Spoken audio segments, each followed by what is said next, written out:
Bonsoir chers téléspectateurs, merci de nous rejoindre à ce rendez-vous de l'actualité sur la télévision de la famille. En marge du concert live Ma reconnaissance, ma victoire, le groupe de louanges Zamar avec les chanteurs unis ont organisé une conférence avec les femmes sous le thème « Femme, connais ton identité » à l'église centrale des Assemblées de Dieu de Ouagadougou. Odette Zwanguena, Daniel Ouetrago y ont pris part suivant la quintessence de la rencontre. Je suis une nouvelle créature. Après les chantres, c'est au tour des femmes d'être outillées à l'église centrale des Assemblées de Dieu de Ouagadougou. Nous sommes en plein pied dans l'effervescence du concert live dénommé Ma reconnaissance, ma victoire. En marge du concert, la coach professionnelle Marjorie Brutus, co-invitée d'honneur avec la chantre Maggie Blanchard, partage ici son savoir-faire et son savoir-être avec les femmes pour qu'elles puissent redéfinir leur niveau de leadership et trouver leur identité et raison d'être en Jésus-Christ. J'ai vraiment apprécié, on a parlé vraiment de l'identité de la femme et qu'est-ce qui pouvait empêcher la femme de rentrer dans son identité par rapport à son passé, les blessures qu'elle a pu vivre et tout ce qu'elle porte comme douleur émotionnelle. Donc on a été vers la transformation et remettre ces choses-là à Dieu justement pour permettre la légèreté de reprendre vie, pour rentrer dans son identité. Pourquoi? C'est pour impacter les nations. Parce que notre témoignage, c'est pour la gloire de Dieu et c'est pour transformer les nations. Écoutez, on a passé un moment, c'était presque de l'intimité avec Jésus. Ce qu'il avait à déposer dans les cœurs pour la restauration de son Église, de son épouse, de ses bien-aimés. C'était vraiment délicieux. On a pris un moment pour déposer. Et vous avez vu en premier plan l'œuvre que Dieu fait lorsqu'il envoie vraiment des gens appointés. Marjorie est vraiment dans sa saison où elle déverse ce que Dieu lui a donné. Elle a dit que Dieu l'a propulsée dans une autre destinée. Alors si elle était restée là où elle était, elle ne serait pas ici aujourd'hui. On est très heureux. Je suis contente de participer à cela parce que ça m'a beaucoup aidée. J'ai compris que Dieu a un plan merveilleux pour chaque vie, pour chaque femme, chaque personne. Il n'y a pas que je suis grand, il n'y a pas que je suis petit. Dieu a créé chacun unique en son genre. Et Dieu nous veut dans notre unicité, en quelque sorte qu'elle a dit. Dieu a un avenir merveilleux pour nous.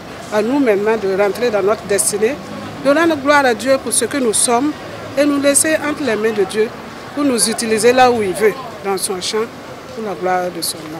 Pour le président des Chantres Unis, Jacques Sankara, co-organisateur avec le groupe Zamar, cette conférence vise à aider les femmes à découvrir leurs vraies valeurs aux yeux de Dieu. Les échanges étaient interactifs, ils se sont déroulés dans une atmosphère conviviale et chaleureuse. Les régions du centre et celles des hauts-bassins demeurent les plus touchées par la dengue en 2023. Et pour lutter contre la maladie, les autorités de la santé publique ont demandé aux populations d'éliminer dans leur cadre de vie les pneus usés, les récipients et les lave-mains qu'on n'utilise plus. Il a été également demandé aux différents responsables de services publics et les entreprises d'utiliser les insecticides pour diminuer considérablement le nombre de moustiques adultes dans leur environnement. Pour en savoir plus sur la dengue, une équipe de CVK est allée à la rencontre du personnel de santé à l'hôpital Chifra de Ouagadougou. Le dossier est signé Habibalaï Bourema. On peut lire quelque part sur les réseaux sociaux des langues indiscrètes qui affirment avec véhémence que la dengue est une duperie de la part d'une certaine classe sociale. Contrairement à ces allégations, la dengue est réelle et a fait plusieurs victimes au Burkina Faso. La dengue, le paludisme et puis la fièvre typhoïde.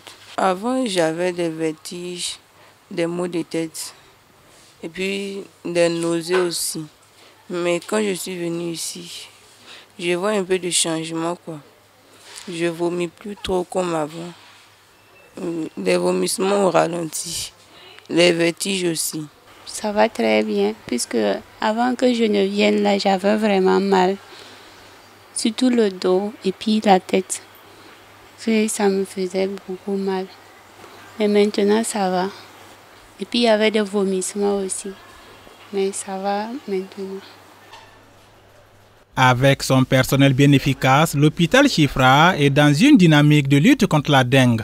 Il y a également cette autre information erronée qui demande aux malades de la dengue de ne pas se rendre dans les hôpitaux car il n'y a pas de traitement. Mais qu'en est-il réellement? Il faudrait que ces personnes évitent vraiment l'automédication. L'automédication, c'est vraiment fatal parce qu'on voit des gens qui viennent avec des complications rénales. Ceux qui ont utilisé les feuilles de papaye ou de mangue dont vous parlez. Donc, c'est à éviter au maximum. Donc, notre appel à ces gens, c'est de se faire consulter à l'hôpital s'ils ressentent des symptômes vraiment qui tendent vers la dengue ou le paludisme. C'est une erreur de croire que quand on fait la dengue, on ne doit pas aller à l'hôpital. C'est une grosse erreur. Pour toute maladie, il faut consulter parce que d'abord, c'est la consultation qui permet de poser le diagnostic, d'évaluer l'état du malade et de décider du traitement à donner. La dengue se présente chez les malades sous plusieurs formes, et des formes qui sont très graves, qui nécessitent même parfois des transfusions sanguines et d'autres moins. Donc il faut faire attention. Et le problème avec ces décoctions dont il est question, c'est que ce sont des produits qui n'ont pas de dosage. Alors, donc ils sont préparés sans des quantités définies et du coup, on ne connaît pas le degré de toxicité de ces médicaments, de ces produits qui sont utilisés là. Et nous retrouvons effectivement des malades qui arrivent et qui font une insuffisance rénale aiguë à cause justement de ces décoctions qu'ils ont consommées, soi-disant pour soigner une éventuelle dengue. Ils sont très mal en point. La dengue et le paludisme sont certes transmis tous les deux par des moustiques, mais sont deux maladies différentes. Le paludisme est une maladie parasitaire, alors que la dengue est une maladie virale, donc produite par un virus. Donc c'est deux maladies complètement différentes. Cette confusion avec le paludisme est une erreur, sinon il n'existe pas de paludisme. Il existe du paludisme et puis la dengue qui est une maladie à part entière. C'est vrai que toutes les deux maladies sont transmises par une piqûre de moustique, mais ce n'est pas les mêmes moustiques et ce n'est pas les mêmes maladies en fait. Le paludisme est parasitaire alors que la dengue est une maladie virale, on appelle ça arbovirose dengue. Le moustique provoquant la dengue est beaucoup plus actif dans la journée et comme tout moustique, il se réfugie dans des endroits malpropres. Pour en finir avec la dengue, il faut d'abord finir avec les saletés. Il faut être très vigilant par rapport à l'hygiène. Ne pas laisser les flaques d'eau, ne pas laisser les caniveaux remplis de détritus ou de choses qui encombreraient, empêcheraient le cours d'eau comme il pleut déjà. L'hygiène, elle est fondamentale. Pour rappel, selon les données du ministère de la Santé et de l'Hygiène publique, nous avons un cumul de 5 907 cas suspects au niveau de la région du centre, avec 2 565 cas probables et malheureusement 11 décès uniquement dans la région du centre. Les membres du Forum africain pour le financement participatif inclusif de proximité ont procédé au lancement officiel de leurs activités ce samedi à Ouagadougou au cours d'une conférence de presse. Il s'agit d'une association qui compte insuffler le développement participatif au niveau local. Delphine Banissi, Gédéon Tapsoba. Notre stratégie, c'est d'amener les communautés à ne pas être dépendants de l'appui. On veut se comporter comme des partenaires. Et qui dit partenaire, si tu viens me donner, j'avance. Si tu ne viens pas, j'avance avec les moyens de bord. Né de la volonté d'un groupe de jeunes africains résidant au Togo, au Mali, au Congo-Brazza, au Bénin et bien sûr au Burkina Faso, le Forum africain pour le financement participatif inclusif de proximité FAFPIP a pour ambition de construire et co-construire des communautés indépendantes aptes pour des financements de développement endogène. L'association a procédé au lancement officiel de ses activités ce samedi 7 octobre 2023 au cours d'une conférence de presse. Notre organisation compte accompagner les États de sorte qu'on ait des États gendarmes qui commencent à protéger ou qui protègent davantage les intérêts des communautés et qu'on ait des communautés qui commencent en plus des impôts et des taxes à se mobiliser avec des fonds pour participer au financement d'un certain nombre de projets intelligents qui, une fois réalisés, permettront de réaliser d'autres projets stratégiques. Je veux voir par exemple le cas du Burkina, qui est un pays sahélien, Ou peut-être on a une saison pluvieuse qui dure peut-être 3 mois, et alors qu'on a des quantités d'eau importantes qui coulent. Donc il s'agit ici pour le Burkina Faso d'arriver à réaliser des barrages importants. Mais il faut le faire avec les communautés. Et on a 21 millions de Burkinabés. Nous, notre rôle, c'est de susciter, c'est d'accompagner l'État, c'est de faciliter. Et nous saluons ce que déjà APEC fait, mais nous sommes dans la stratégie. Nous sommes partenaires des États, nous sommes en politique. Et les pouvoirs passent, mais les populations restent. Donc nous allons accompagner tout en négociant des partenariats avec les États et les ONG aussi qui sont là. Nous apprécions ce que les ONG font, mais nous allons aussi essayer de voir qu'est-ce qu'on peut améliorer. Selon le Dr Ramdé, l'Office de développement des églises évangéliques a été une aubaine à travers laquelle des membres du FAPIP ont pu mener des études de cas pratiques sur le terrain avec des résultats palpables. En outre, le secrétaire exécutif de l'ODE présent à la rencontre n'a pas manqué de saluer l'initiative tout en réitérant sa disponibilité à soutenir la vision. Je trouve que ce qui est novateur chez eux, c'est que c'est un forum qui a confiance en la communauté pour porter par elle-même ses projets. Et en tant que responsable d'ONG, de tout temps, nous avons toujours cherché à ce que les communautés elles-mêmes soient responsables de leur développement, prennent en charge leur développement et que les appuis extérieurs ne soient que des appoints. Et la dynamique dans laquelle ils sont en train de s'engager est une dynamique que nous apprécions beaucoup et que nous saluons. Et nous pensons qu'à travers eux, beaucoup de communautés vont changer de paradigme dans les réflexions et se dire, écoutez, nous sommes capables de choses par nous-mêmes. Ayant donc travaillé pendant plus d'une décennie avec les communautés rurales à travers plusieurs projets, les membres du FAPIP disent avoir de l'expertise à offrir. Soulignons que le FAPIP ne collecte pas de fonds, cependant il œuvre à encourager, à travers son expertise, le développement des communautés par les communautés elles-mêmes. Un tour à présent dans l'actualité hors de chez nous. La Côte d'Ivoire accueillera la 34e édition de la Coupe d'Afrique des Nations prévue du 13 janvier au 11 février 2024.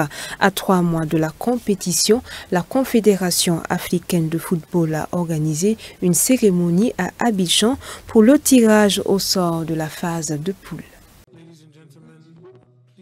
La Confédération africaine de football a procédé jeudi au tirage au sort de la CAN 2023 qui aura lieu en Côte d'Ivoire du 13 janvier au 11 février 2024.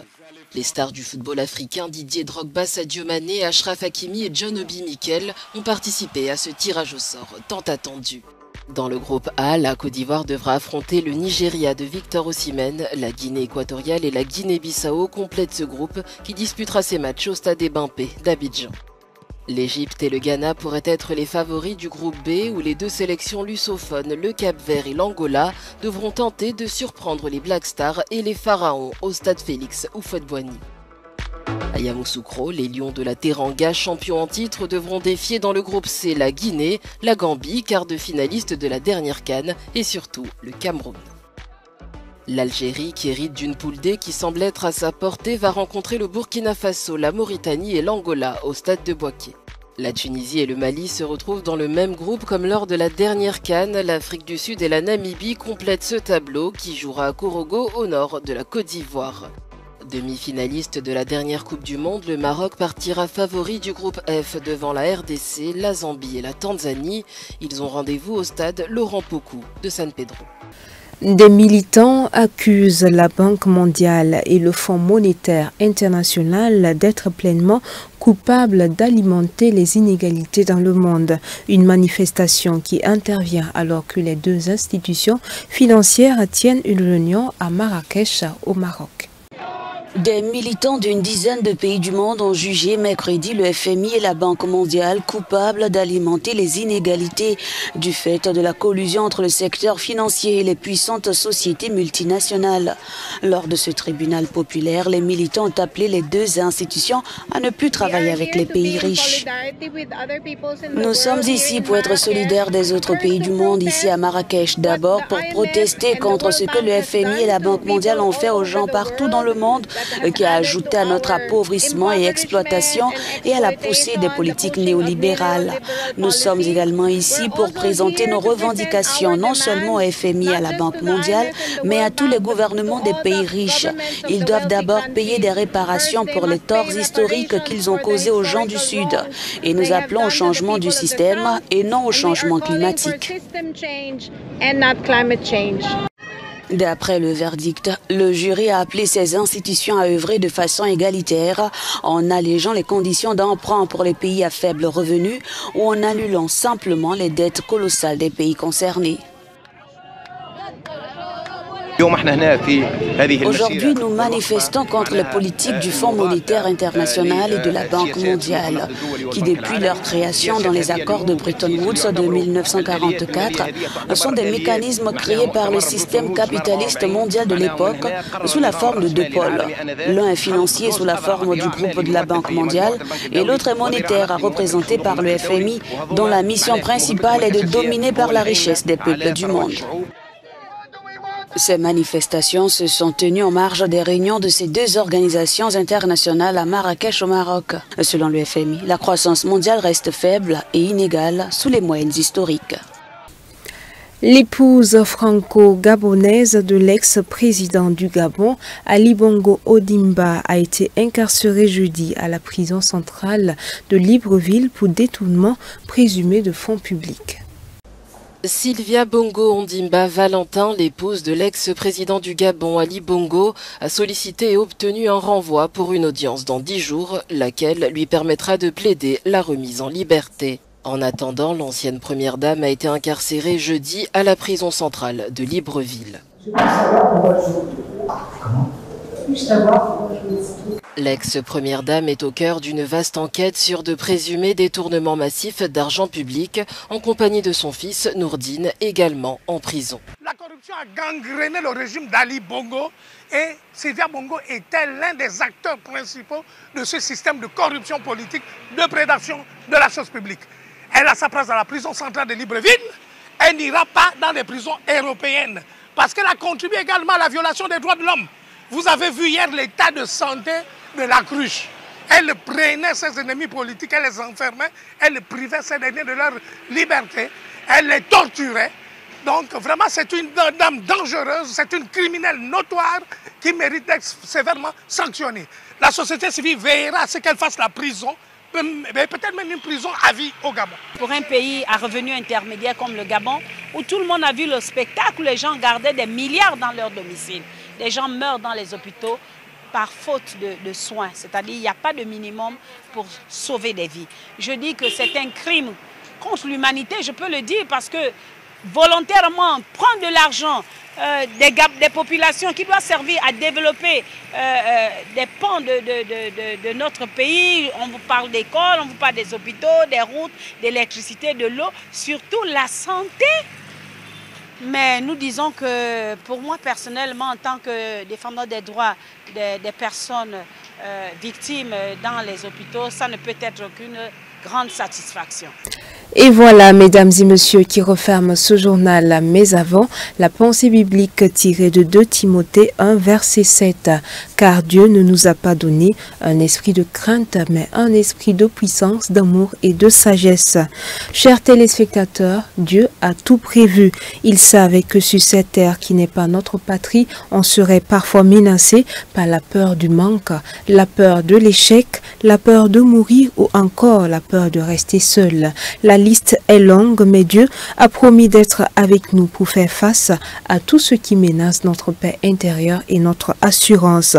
Ne vous laissez pas faire, Croyez que Dieu vous a donné un esprit de sagesse, un esprit d'amour et un esprit de puissance pour faire fondre toutes les peurs qui s'élèvent dans votre cœur. Dieu est un Père responsable. Tant qu'il est là, rien ne vous arrivera. Mesdames et messieurs, merci de votre aimable attention. Excellent week-end à toutes et à tous sur CVK.